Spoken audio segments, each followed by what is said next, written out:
Siphinde sikubingelele kwiKhaya TV2. Wena-ke ungaka-subscribe kuleli khasi, siyacela ukube ucofe ibhathini usubscribe khona uzohlale uyithola iy'ndaba njengoba zinjalo. Sekushe umuzi eduze kwesikole sakwaMgaga High School, lapho lo muzi ushe kwangasala lutho, kwangaphuma lutho.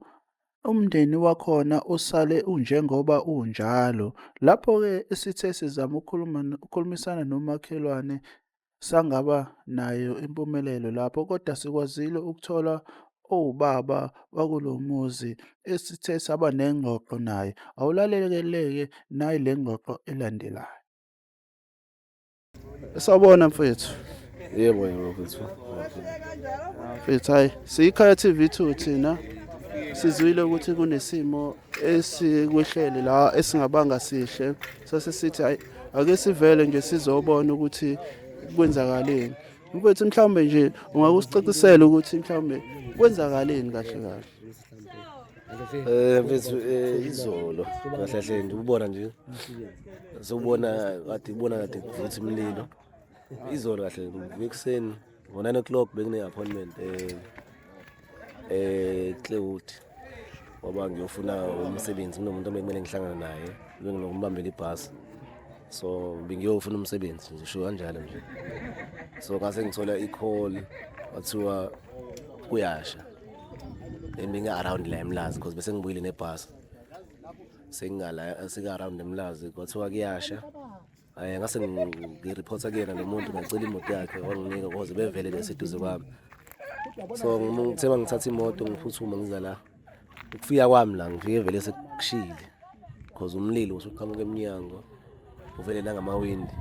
So akukho okuningi engingakusho ukuthi nokuthi umlilo uqale kanjani, udalwe yini, angazi, but ukuhamba kwami ugesi bungekho. So ugesi buhamba ubuya like 5 times the day before. Izolo angazi wenze njani because bengingekho mina. Ngiyacabanga ukuthi kube nokuhamba ubuya-ke mhlawumbe wagcina sewukhoza ama-damages, then mhlawumbe kwakheka umlilo, ngizosho kanjalo. Okay mfethu, hhayi siyakuzwa. Lana mfethu mhlawumbe benihlala nibangaki kulo muzi? Ya mfethu, abantu abadala ukuthi nje bawu-2 then iy'ngane eziwu-7 futhi sibawu-9. Okay, mhlawumbe iy'ngane mhlawumbe ibalela eminyakeni emingaki nje? Omdala wathi una-21, ya, umfana una-21, then la abanye bancane-ke nje ngaphansi kakhulu because i-youngest ibithi unyaka kuthanga, ibihlanganisa unyaka. Kodwa-ke nje mfethu, lukhona mhlawumbe usizo nje obesuke waluthola noma mhlawumbe besenike naxhumana nje nekhansela lewadi? Mina ngeke ngiqamba amanga, ngaze ngilibone ikhansela, angilazi ukuthi linjani, kodwa-ke engikuzwile ukuthi khona abafikile no, ngingathi ngikuzwile, kunabantu abafikile kumina bathi basuka ka-disaster abawu-2, and then bangibuza lokho abangibuza khona, bashutha iy'thombe abayishuthayo, but ikhansela hhayi angilazi, ngeke ngiqamba amanga lapho. Okay mfethu, labantu ba-disaster mfethu mhlawumbe khona mhlawumbe ucabanga ukuthi ngabe uyena obathintile? Bese umuntu okhulume nabo umakhelwane omunye kwezepolitiki, ngizosho kanjalo, yena ongitshela ukuthi kunabantu abade bengifona kanje njani, then kanti vele nami sengiyabuya la ngikhona after isigameko, ngoba ngaphindela ebhasini because bengize la ngokuthi kuthiwa kuyasha. So bekuphoqa ukuthi ngibuyele ebhasini because abantu bengibashiye bengenayo u-drive, omunye bese kunzima ukuthola u-drive, so kwaphoqa ukuthi after sekucishwa la ngibuyele khona. So wangitshela ukuthi kunomuntu ongifunayo then kanti uzofika sengikhona, then anginayisho ukuthi usuwaphi, uthi unyomani, yena ngokusho kwakhe uthe ikhansela, ngasho kanjalo. Okay mfethu, hhayi mfethu, siyabonga mfethu ngencazelo yakho mfethu. Hhayi, kubonga mina. Mfethu-ke ngicela ukubuza ukuthi mfethu ikhona mhlawumbe into ekwazile ukuphuma ebisendlini okwazile ukuthi uyithole noma kwenzakaleni nje ngezinto ebeziphakathi? Mfethu eqinisweni nje ubona kunjena nje akuphumanga lutho. Ayikho into ekwazi ukuthi iphume because njengoba sifika nabomakhelwane uma bengichazela bathi nabo bengaboni ukuthi kuyasha. So since kuyikhathi zasekuseni omakhelwane basuke besahlezi endlini. Mhlambe kube mhlambe ngizothi kuyikhathi zezikole bekuzoba lula because abantu basuke bephithizela. Mhlambe ngosheshe kubonakala because bekuya around 10 ngisukela mina ngo9. So ayikho into ephumile engathi iphumile aphuma ngani lutho.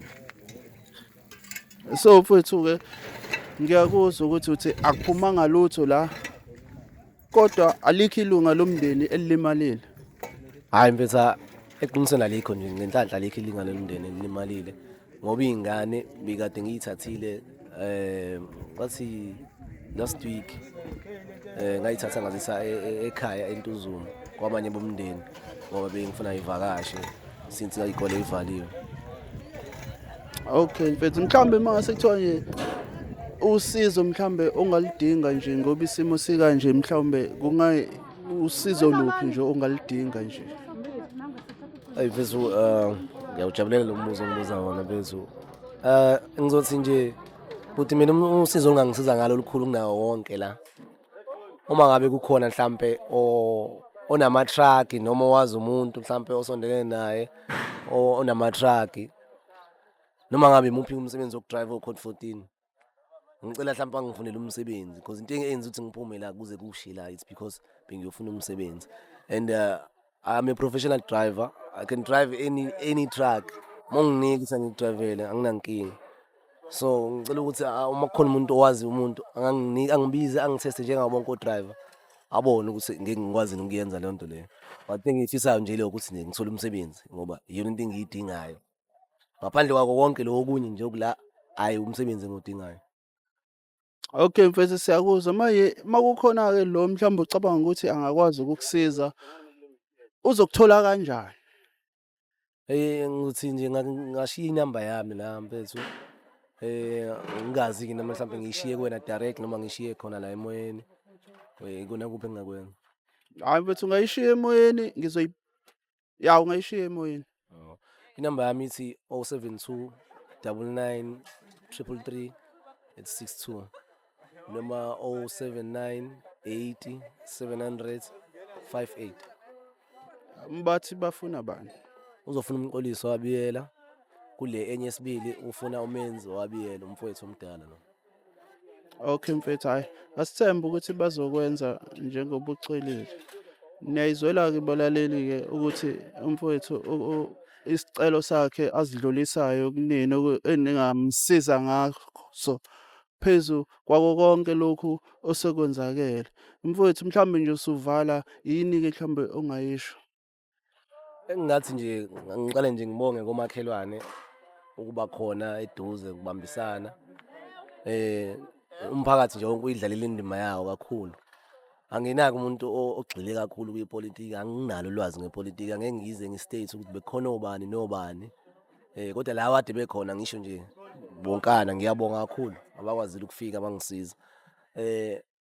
Isizathu sokuthi ke futhi ngigcizelele ekuthenini why ngicela ukuthi ngithole umsebenzi. Mina ngikholelwa ekuthenini kungcono unginikeze udobo ngidobele ufish kunokuthi unginikeze ufish ngoba ngizowudla manje bese uyaphela lo fish. Ngamanye amazwi ngcono unginikeze into engizokwazi ukuphila ngayo isikhathi eside ngiqhubeke ngiphilisa lo mndeni engiphila nawo la. Because ezinye zeyingane zila sinothu zami zonke. But ingane zodadewethu ezinye zabafowethu ngiphila nazo la. So ngicela kungcono unginikeze into engizokwazi ukuthi ngiphile nabo isikhathi eside ngikwazi ukuqhubeka ngibafundise. Ngiyabonga.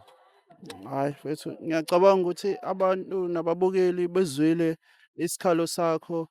Ngiyabathemba futhi ukuthi bazosamukela bakwazi futhi ukukuphendula. Siyabonga.